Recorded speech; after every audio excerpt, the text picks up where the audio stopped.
And so the hours of the car business can be unforgiving at times, but rewarding in other ways for sure. Welcome to the Millionaire Car Salesman Podcast, the #1 resource for automotive sales professionals, managers, and owners to learn how to make money, accumulate wealth, and to all out ball out in the auto industry. And now your hosts, Sean V. Bradley and L.A. Williams. Hey, what's going on, everybody? This is L.A. Williams, and I'm here live on the Millionaire Car Salesman Podcast. And the guest I have for you today, man, I'm extremely excited to spend time with him. We spent some time in person recently. He was at the Internet Sales 20 group. That was cool. I was at his dealership for 3 days working with his team, and he and I spent a lot of time together. It was just great. And so now he's joining us for the podcast. So I'm super excited. This gentleman, I don't even know if he knows this, but he was just chosen to be representation of on Dealer Magazine. He's a Dealer of the Month, man. So I'm super duper excited for him. He's going to be on the cover of Dealer Magazine. This is just absolutely the best. So without further ado, let me bring to the microphone my man, Danny Zaslavsky. What's happening, Danny? Hey, good morning. How are you? I'm excellent, man. Super excited to have you on.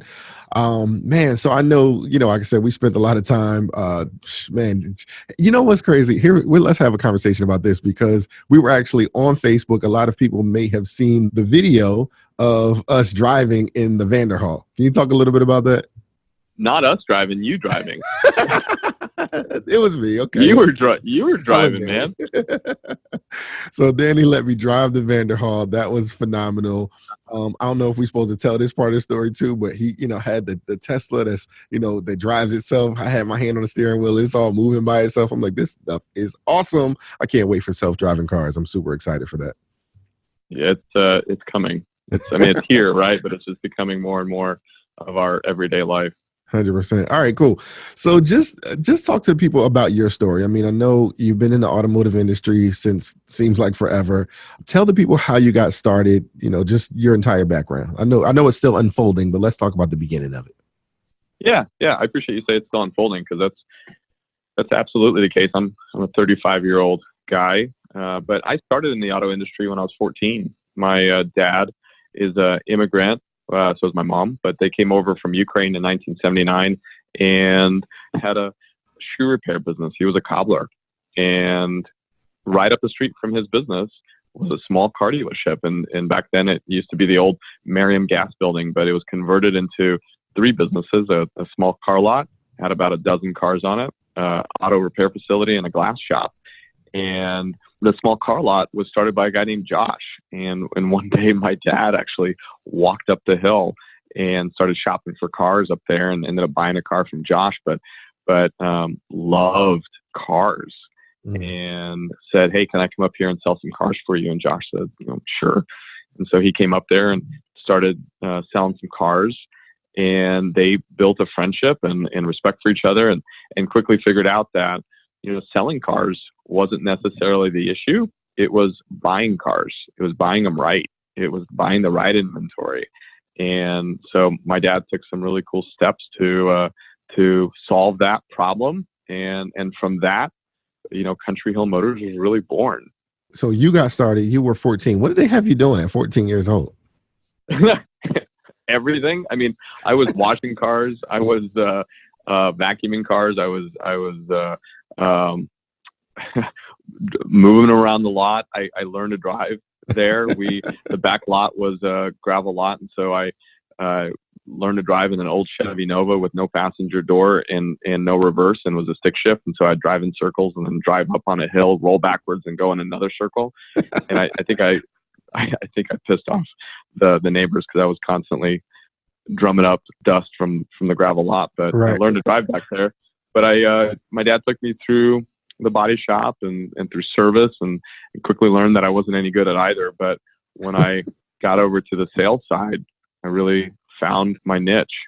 Nice. Specifically when I was given the opportunity to focus on our brand and our marketing and our message and how that related to process, how we were giving our consumers that experience. Because what we figured out is we were selling $3,000 to $12,000 price range cars, right? So we weren't selling $25,000, $30,000 cars. We were selling $5,000 Toyota Corollas.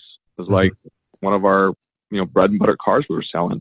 And we saw that, these customers often didn't have another car in the driveway.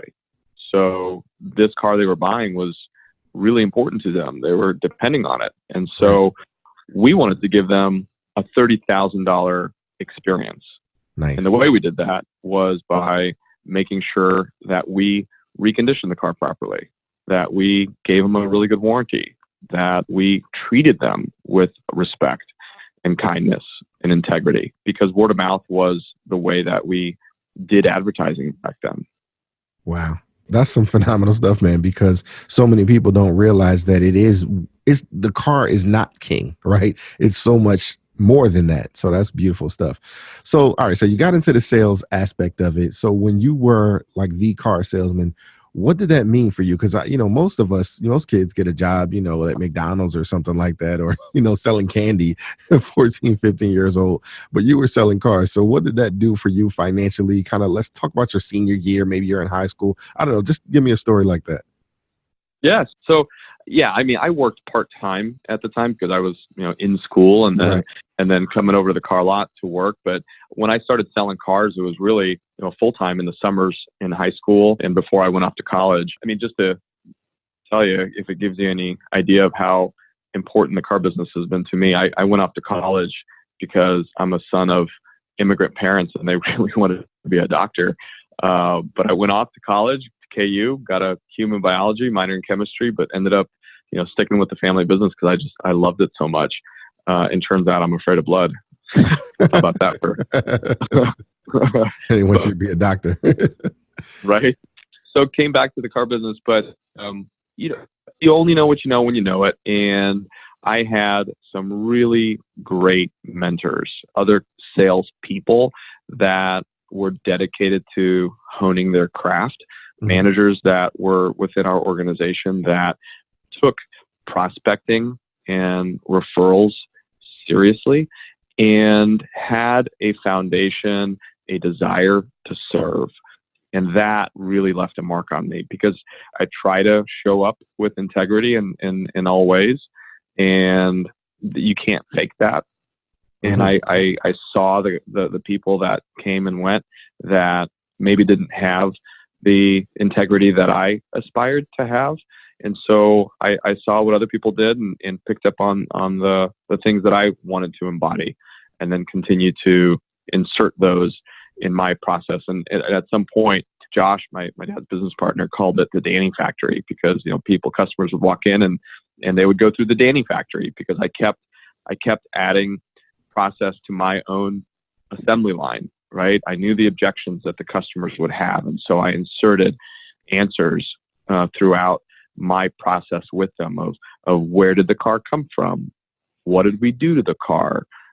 Try to anticipate that consumer's need so that by the time we got down to closing the deal or price, it wasn't even a question. It was just assuming the sale.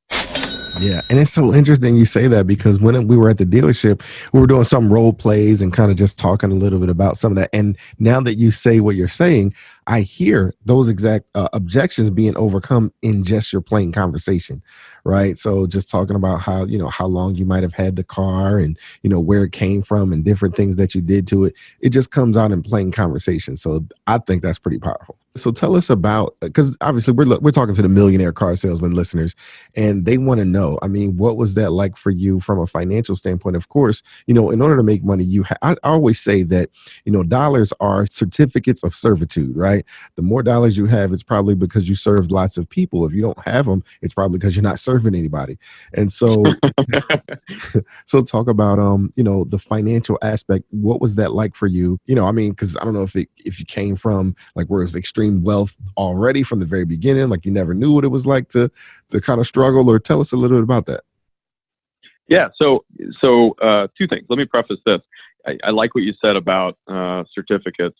The other thing I guess I'll add to that is I've learned that money only exchanges hands when problems are solved. So, when you think about what problem are you solving, and if it's your job, how are you charging for it? There's certainly a sense of pride with that, right? There's no shame in making money, Right. and especially if you're doing a good job. But no, I grew up poor. My parents were immigrants, came over with nothing in the early 70s, and built a business here in Kansas City. And so we became, like, I would say, middle class, late high school, early college for me. But I certainly worked all the hours from 9 in the morning till 8:30 or 9 at night, and weekends, and had and at the time we were open on Sundays, and I would get a day off during the week. And so the hours of the car business can be unforgiving at times, but rewarding in other ways for sure. But that gave me the experience to understand what it takes to succeed. Nice. And see, here's what I'm going to actually say, something that can be very edgy. I actually heard a gentleman say this before, and just so everybody knows, I am of African-American descent, right? And so what he said, man, I don't necessarily want black people in my business. He's like, I don't necessarily want white people in my business. I like having immigrants in my business because they understand the value of work ethic, right? So these are obviously general statements. We're not, from a stereotypical standpoint. But the challenge with people who kind of grow up in a free environment, a free country, is that they're not as close to the struggle as some other people. And so what they do is they get this sense of entitlement. They get this sense of, oh, I'm just doing my job, I work 9 to 5, or whatever the case may be. No, you got to do whatever it takes. You have to put in, whether it's going to be long hours, then it's long hours. If it's going to be blood, sweat, and tears, then it's going to be blood, sweat, and tears. The bottom line is it can't matter, right? It's not supposed to matter what it takes in order to win. You're just supposed to win. So I like what you just said with that. I thought that was beautiful. Thanks. Yeah. And so I guess another way to say that is diversity and inclusion are things that are kind of talked about a lot nowadays. And I think it's great. But where that comes from for me is if you have the same people around the table, you're going to have the same ideas.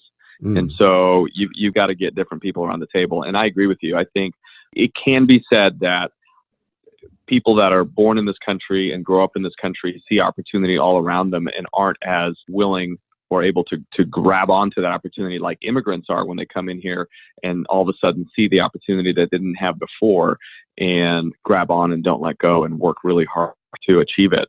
So, and that was my parents, because in Ukraine and in Russia, when they were growing up, their parents, no matter how hard they worked, weren't able to achieve the success that they could here, simply because of the country that they were born into. So, right. Yeah, man, I'm really grateful to be here. It's super deep, man. It's deep. All right, so talk about this. What are some of the keys and success to making money in the automotive industry? If I'm, brand new, I just got in the industry, I'm, let's say 25 years old, and I'm like, man, I really want to make money. I want to do something like what he did. I want to grow from being wherever I am into being in that wealthy crowd. What would I have to do? Well, so I'm going to challenge you to think about it a little bit differently for a second. Chasing money is cool, it's noble, but I don't know that you'll necessarily, at least for me, I'm driven by success, and I believe money follows. I think money is a side effect of success.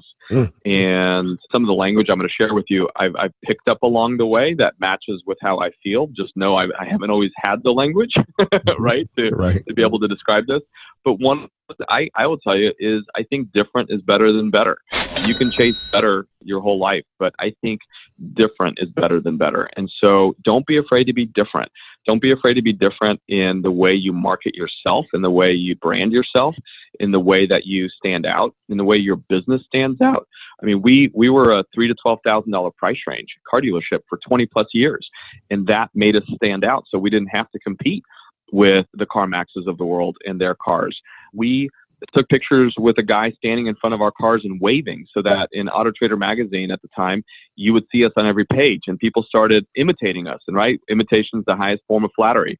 So we started doing all these things to be different, to stand out, because we wanted to call the attention to us. And then once we captured the customer, that's when our values came into play. That's when our integrity got to shine, and that's where we got to win the customer. And then that's once we sold the car is actually when that relationship really began, because then we could work with them to get referrals and repeat business and grow our book of business.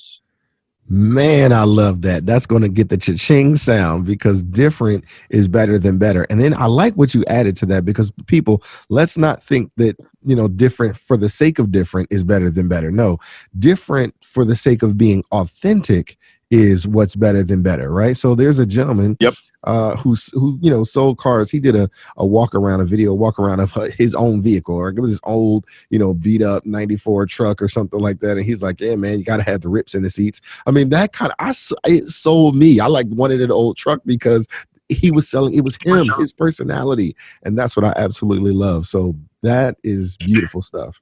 When you talk Thank about you. Thank you. Authentic. Yeah. So, all right. So we have a plethora of different types of listeners. We got salespeople. We have managers. Let's say I just became a manager in the automotive industry, and, I want to be successful in the same rate. I want to make money, right? So I want to do those things. How do I do that? Is there anything in particular that you would recommend I do with my team? I don't know. Break that down to me. Yep. So, I'd rather, if it's all right with you, LA, I'd rather share how we do it. Yes, and then absolutely. People can take from that. Listen, just so you know, this is perfect, right? So the questions that I ask are kind of just like general questions, but the whole purpose of this podcast is for our guests to take it in whichever direction they like. So people need to hear exactly what you want to share. So you never have to ask permission. Just do it. Okay, cool. Well, let me tell you what we do, and then people can take from it what they want.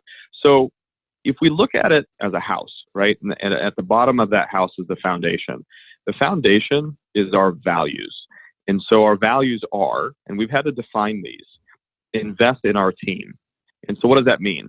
Part of that is working with dealer synergy. It is doing training. It is making sure that pay plans reflect what we actually motivate. It is to make sure that managers are also able and willing to get up and help and train and engage, not just reprimand. Because I'm not interested in motivating by fear. I'm interested in motivating by success. And that affects culture. So these are things that may come out as flowery language, but in the store, it's a daily practice. It is a daily practice. The second thing is serving our customers with integrity. We're in a industry that has a lot of stigma, and some would say, well, we have nothing to prove. We're just going to do good business. I would say that we do have something to prove. And that's another way we can be different, because we serve our customers with integrity. One of the ways we do that is we allocate dollars every single month for goodwill. And so our warranty certainly is really strong and covers a lot. But there are things like a starter or an alternator that 6 months down the line may go bad. We most often will just cover it because it's the right thing to do, and we want to give the consumer a good experience. And we know that that's the cost of referral business. And so making sure that the consumer continues to have a good experience with us is really important. And so we do that. We serve our customers. And quite frankly, that's part of that is with the training and making sure that the consumer knows when they come to us, they can talk to our salesperson, talk to our manager, talk to our title clerk, talk to our internet sales coordinator, and get the same experience and get the answers that they need. The third way is giving back to the community that's given so much to us. So we decided early on that we wanted to build our brand to be bigger than just selling cars. Selling cars is our core. Giving back to the community has been really important. So we created this thing called Karma, except we spell it CARMA, right? Mm-hmm. So one of the things we do is our annual season of giving. For 11 years now, we created a program that allows the community to nominate somebody that they love and care about, and they can win one of three things. So we end up helping three people in the community. One wins a minivan full of toys, and a second family wins either a furnace or a new water heater in their home, also with gifts and toys. And then third family wins food for a year with our partner at Sprouts. It's $400 a month for a year. And that has been so rewarding, creating this program that our team can get behind. This last year, we got over 1,500 nominations and got to do a big party at the car dealership, which was great. But that's been really, really important.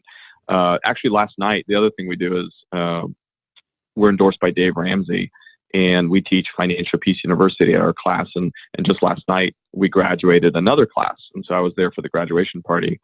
And we've graduated over 400 people from Financial Peace University. And we buy the kits and we donate them. We give them away to these folks to come do the class at our dealership. So those are the ways that we give back to our community. And, that in turn comes back to us as more car deals. Yeah.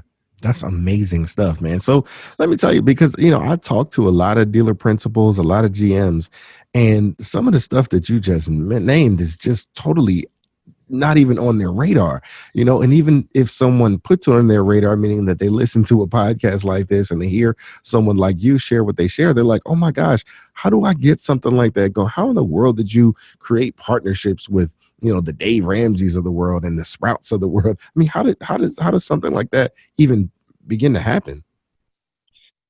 You got to start. You got to just start somewhere. Here's what I'll tell you. If you're a salesperson and you have an idea to do something, having the idea is really important. But then writing it down, creating some framework around it, then sharing that idea with somebody within the organization that you trust and believe will help you make it bigger. And then before you know it, that idea starts to get legs. And then having the stick-to-itiveness to take it to the next step. And then once you're ready to ask for those partnerships, to look at the vendors that you already do business with and say, hey, I have this idea and I want to do it. And then continuing to think bigger. And, the season of giving has taken us 11 years. We've done it for 11 years. And we started off with giving away one minivan with one radio station. Today, we work with 4 of the largest TV and radio stations in the city and give away 3 things to 3 families and have an event that attracts several hundred people. So it's just taken time. What's the definition of an overnight success? Years and years of hard work. So it just takes time, but you gotta have the faith to start and then look forward, move forward. Man, Danny, listen, ladies and gentlemen, you just heard probably the number one piece of advice on any podcast anywhere. I'm willing to put that on the line because that is absolutely how it works, right? First, the ideas, things are built 3 times. First is mentally, right? Then you got to put it on paper, and then you got to build it physically. Like that's how the world. Man, I ain't even gonna get into it. Like they say, the word becoming flesh and all of that good stuff. Man, I'm telling you, that was some phenomenal stuff. So let's talk about some of the mistakes that you watch people make in the industry, or some of the mistakes maybe that you've made in the industry where you say, you know what, we would have done this differently, different things like that. Can you share something like that with the people? Yeah. When you say that, the first thing that comes to mind is comparing ourselves to somebody else. That's the biggest mistake we've made, is in the times when business isn't good, when we're sucking and when it's been, hard or brutal or whatever, when we start looking around and saying, well, what are these guys doing? And how are they doing it? And we should do what they do and all these types of things. And then you spend all this energy trying to be a carbon copy of somebody else. That's been a mistake. We've been through that. And what I learned is, just like I've had mentors growing up, I've never wanted to be like any one of them. What I figured out is I've picked up on all the cool and awesome things within many of them and then made them my own. And then that's what Country Hill is about. We continue to learn from our peers, but we make them our own. And we make sure that we're doing it from our value system and put our own spin on it. That's been really important. And so it's like getting to the last week of the month when sales aren't good and all of a sudden you start fear selling and going back on promises you made with your team and yourself on how you're going to do things just because you need to make a month out of it. Those are the times where you really get to come together and dig a little deeper to identify what's at the core of that problem and work to make sure it doesn't show up the following month. Wow. Some pretty deep stuff, man. All right, cool. So listen, I want to talk about this because you talk a lot about being different, and you are different in the automotive industry, just like me being blind, being black. Sean always talks about I'm a black blind Jew, right?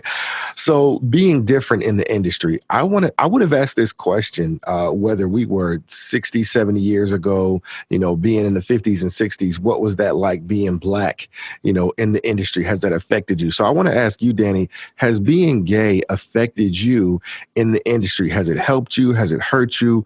What type of effect has it had on you being in the automotive industry where it's typically male dominated? Has that affected you at all?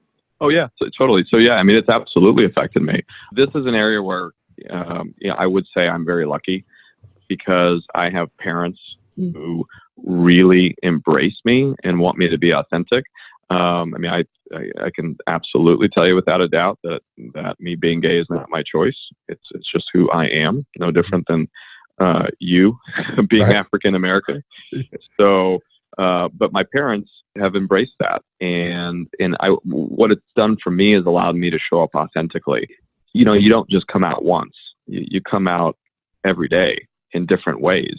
I have a partner and we have 2 kids together. And so when we're out in public, some people understand, some people don't, but sometimes you just have to come out again and again and again and again. Right. And so you get to practice it, right? You get really good at it. But here's what I'll tell you.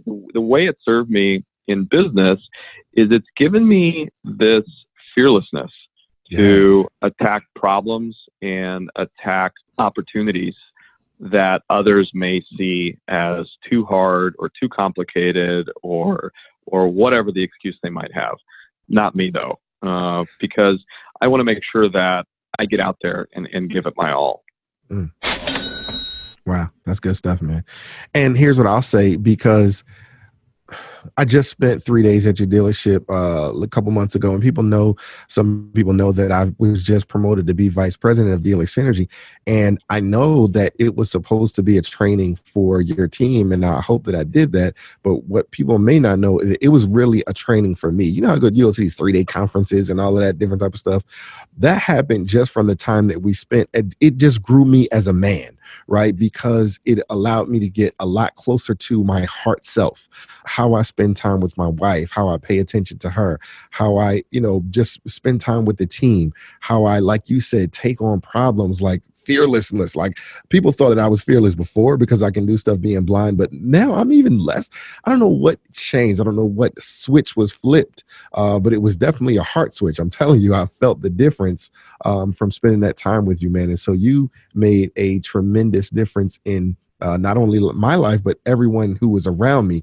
And I think that is an integral success principle. I mean, you have to have that. You have to be able to speak from the center, what they call it, your core self, right? So I thought that was awesome, man. I just want to thank you for Thanks, that. LA. I got to tell you, you said that more eloquently than I can put it, but I feel the same about you. I mean, you left, and my whole team, first thing they asked was, when is he coming back? Oh, man. So appreciate it. You're a rock star, total rock star. Thanks, man. So seriously. you asked a good question, and I want to tell you one of the ways that I've really owned my sexuality. In town, a friend of mine and a mentor of mine started an organization, a chamber of commerce, focused for the elevation of our community. So we call it MAGLCC, Mid America Gay and Lesbian Chamber of Commerce. We have grown that organization to be number 3 in the country, related to 54 other affiliate chambers. And so I'm really proud of that. Like any other minority chamber of commerce, we know that people do business with other people they trust. And whether it's the Hispanic Chamber of Commerce, the African American Chamber of Commerce, the Gay and Lesbian Chamber of Commerce, we want to know that we're going to do business with somebody who is going to treat us right who's not going to talk behind our back, who's Mm-hmm. going to fulfill the promise of protecting our investment. And so I have immersed myself in that chamber through hard work, but also through friendships, made my way to a leadership position. And that has also helped me sell a lot of cars. And so I'll tell you, for salespeople listening or managers listening, find your niche. If you're Hispanic and want to get into the Hispanic Chamber of Commerce and get in there and network and meet people and show up as the expert in your industry and continue to grow yourself, from a personal development standpoint, I will tell you it's been so helpful for me because it's a way that I've been able to learn from other people and be in the same room with other people that I otherwise wouldn't have had the opportunity to be with. Wow. Yeah, that's huge, man. Networking, it's always about who you know and who knows you. I do want you to talk about the habits of some of the most successful people in your dealership. What do they do that maybe some of the future superstars haven't quite nailed down yet? They invest in themselves. I mean, that's the really honest answer. They invest in themselves. They're not waiting on a manager or somebody else or a customer to show up. They invest in themselves. And so they create their own marketing campaigns. They create their own brand, their own vision for how they want to show up for customers. They certainly follow and work with the process of the car dealership, but they're also a part of it. So if there's an issue, they are on the front lines of improving it. So it's like, are you on the defense or are you on the offense, right? Are you a lagging indicator or a leading indicator? And we want to be leading indicators. We want to be the ones that are making the change, not waiting for the change to happen. Wow. Beautiful stuff. And again, I ask these questions to a lot of people, and I love the different answers that I get. And you just gave somebody, just an extremely powerful nugget right there. So, and I also had a gentleman who told me that he said, "But I listen to the podcast. I always listen for those cha-chings." You know what I'm saying? Because I got a little sound effect that I drop. Man, this whole podcast is going to be full of cha-chings. You know what I'm saying? Thanks. Yeah. Well, look. Let me tell you this. There's been times in my life when, I have a little voice in my head that says, "Danny, do you really want to work this hard?" Or, "Danny, do you really want to, it's like that little fear that talks to you in your head and tells you, you really should be out with your friends right now, or you really should, do you really need the money this bad, or whatever the thing is. And again, it's not about, for me at least, it's not about necessarily the money. The money, I think, follows success. It's about honing your craft. It's about succeeding. It's about giving back. And the way I give back is by being really good at what I do.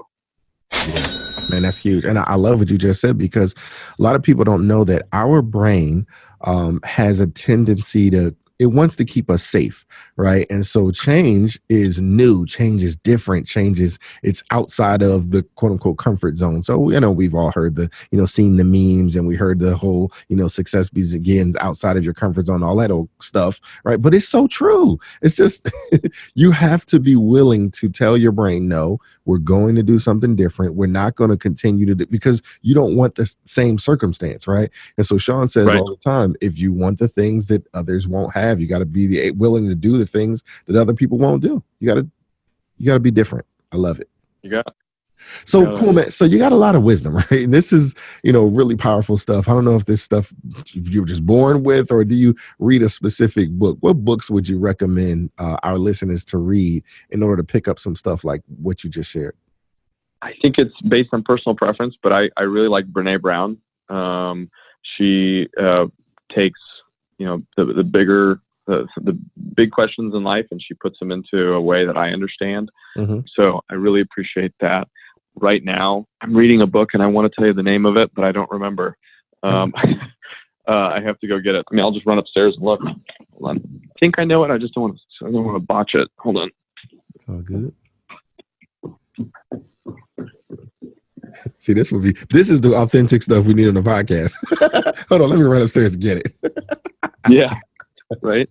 The book's called "You Are a Badass: How to Stop Doubting Your Greatness and Start Living an Awesome Life" by Jen Sincero. Ooh, I love that book. My wife loves that book. We have the audio book in our Audible account. So absolutely, that's a great one. Man, some of the concepts that she discussed is powerful. So you're absolutely right. I love that book. Yeah, it's a really Good good stuff. book. Let's talk about training, because I did hear you say that that was one of your pillars, right? One of your keys for Yep. success in training your team is, training them, right? So what do you recommend that people train on? Maybe how often should you train? Stuff like that. Yep. So you remember how I told you I'm a millennial operator? Mm-hmm. So let's talk about how millennials are perceived first, and then Okay. let's talk about how we engage them. So millennials can be perceived two ways. The baby boomers might look at a millennial and say, well, gosh, they're lazy, or gosh, they are different than me, and they're out exploring the world and they should be at work working and all this kind of stuff. And I will tell you, I think millennials are some of the best of generations, because they want work-life balance. They want to know that they're doing business not just with a company for their product, but they want to know what that company stands for, what they believe in. So they also engage differently. Text messages, they want video, they want photos, they want to share the products that they're buying or the company they're buying from on social and get feedback from their friend group or from their family before they make a purchase. They want to feel the transaction, not just do the transaction. And that's important because my parents or their parents didn't shop that way, and most often still don't shop that way. They show up to a car dealership, sometimes with some research or sometimes without any research, and look around and try to figure out what the best deal is based on the experience they have. And certainly we still do a lot of selling like that, but a majority of our selling today, consumers are showing up with a lot of work done. And so we do less selling and more helping them finish what they started. And that is a different approach than just waiting for the phone to ring or waiting for a customer to show up on the lot and then working a standardized or old sales process. And so LA, I'll talk to you about that. If I knew you were coming in to look at a BMW I had on the lot, when you came in, I already assume that you have looked at every photo I have, that you've seen YouTube videos on this car, and that you're really excited to see this vehicle. So therefore, in order for me to be valuable, I've got to give you something that you can't get on your own. Mm-hmm. That is where I get to shine, because I show you that in the way that I serve you by making sure that the car is ready, making sure that I'm knowledgeable on the vehicle. Number two, telling you about the unique offerings of my car dealership, whether it be a lifetime warranty, whether it be our certification, whether it be free car washes, whether it be premier service pricing. What are the ways I'm going to help you and protect your investment in doing business with us, and not smoke and mirrors, but real stuff. Those are all things you couldn't get on your own. And then fill in the gaps of knowledge that you may have when you have questions around the car. Absolutely. So I'll tell a story real quick, because I tell the story about how my wife and I bought our vehicle from Texas, right? What most people don't know is that the salesperson actually picked us up from the airport in the vehicle we were going to buy. And then she hopped in the back seat and my wife jumped in, and that was her test drive, right? From the airport to the dealership. As a matter of fact, from the airport to the bank, because I had to pick up some money, right? And then to the dealership. And so again, that's something different. It's the experience you just talked about. Yep, exactly. Someone told me this, and I really like it. He said, we don't see these as challenges because they are our values. And I really like that, because if you do something enough, it's like second nature, right? It's like your value. And in the beginning, it just takes a lot of practice. And so I'm proud to say that we're, in our store, we continue to practice these things so that they are second nature. Nice. That's what I'm talking about. All right, cool. So tell us this. What do you love about the automotive industry? What's the thing that sets it apart for you, that keeps you attracted? We know what made you not be a doctor, right? But what do you love about automotive? For me, I like being creative, and I like where industry intersects with technology And there's so much of that in the automotive business, where there's so much technology that we use on a daily basis, from CRMs to advertising techniques to all the software programs that we use, our DMS and so forth. I love all of that, and I love how it intersects process, because I'm a process guy. And then every deal feels like a new adventure. And so I get to meet so many awesome customers from so many walks of life, and get to engage them differently based on their needs and wants. And it's an awesome experience every day. Yes, absolutely, man. I totally agree with that. And again, that's another one of those questions where it's, I ask a lot of people and everybody has something different, but whenever they give me the answer, I always feel exactly where they're coming from. It's like, it's so true. This is an amazing industry, and I absolutely love it. So just give the people, what is a closing statement, right? Because we've talked about making money. There's nothing wrong with making money. However, in order to do that, you got to focus on success, right? So if you focus on success, then the money just comes to you. It just attracts to you. So what's the closing statement for the Millionaire Car Salesman listeners? What should they know in order to go out and do what they got to do? Before you know your worth, you have to earn your worth. That's been a lesson for me. Is there?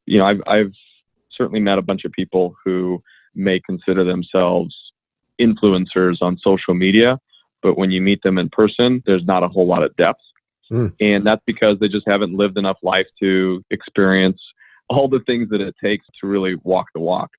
And that's what I would say about myself. I mean, there's been certainly periods of my life where, and continues to be periods of my life where I encounter a new challenge, and I think I know the answer. But the further along I get onto it, the more I realize I don't know, and then that's when I do what I know to do, which is to find a mentor, find somebody who can teach me how to get to that next level and stretch and grow. And that's what I'm excited about. I enjoy being on shaky ground at moments, because I know that I'm about to learn something. Yes. Wow, man. Again, cha-ching, right? That's beautiful stuff, because everybody always wants to be safe, man, but that's not where it is. So, wow. So this is absolutely phenomenal. We've been spending some time, and I always say that you are the average of the 5 people who you spend the most time with, and you've just been spending time with Mr. L.A. Dub and my man, Danny Z. Man, listen, it's your turn. You got to go out there and be a millionaire car salesman. Thank you so much for listening. Thanks, Danny, for joining us. Thank you so much, L.A. Ladies and gentlemen, if you like it, you love it, you want more of it, then don't wait for the next money show. Just go to bradleyondemand.com and take your career to the next level.